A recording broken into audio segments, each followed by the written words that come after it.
રાજ્યમાં 2 દિવસ બાદ હજુ પણ લઘુત્તમ તાપમાનનો પારો ઊંચકાવવાની આગાહી વ્યક્ત કરવામાં આવી છે અને બીજી તરફ 26 ડિસેમ્બરથી લઈ માવઠાની આગાહી પણ વ્યક્ત કરાઈ છે।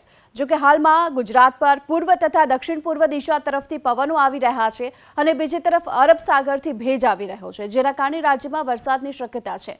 આ વિવિધ સિસ્ટમના કારણે જ ભર શિયાળે રાજ્યમાં વરસાદ વરસી શકે છે।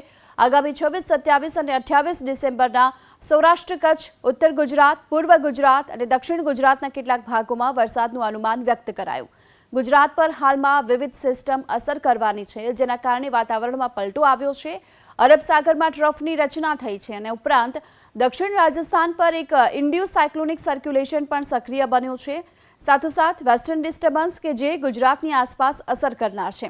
આ તમામ સિસ્ટમના કારણે જ ગુજરાતમાં વાદળછાયા વાતાવરણની સાથોસાથ વરસાદની સંભાવના હવામાન વિભાગે વ્યક્ત કરી છે। તો આગાહીની વચ્ચે હવે દાહોદ જિલ્લામાં વાતાવરણમાં પલટો આવ્યો। દાહોદના સિંગવડના ગ્રામ્ય વિસ્તારોમાં આજે વહેલી સવારથી જ વરસાદી છાંટા પડ્યા છે।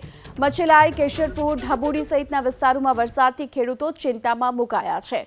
તો ઓફશોર ટ્રફના કારણે હાલ તો રાજ્યમાં જે વરસાદી વાતાવરણની સિસ્ટમ સક્રિય બની છે અને આગાહીની વચ્ચે દાહોદ જિલ્લામાં વાતાવરણમાં પલટા બાદ સિંગવડના ગ્રામ્ય વિસ્તારોમાં વહેલી સવારે વરસાદી છાંટા પણ પડ્યા।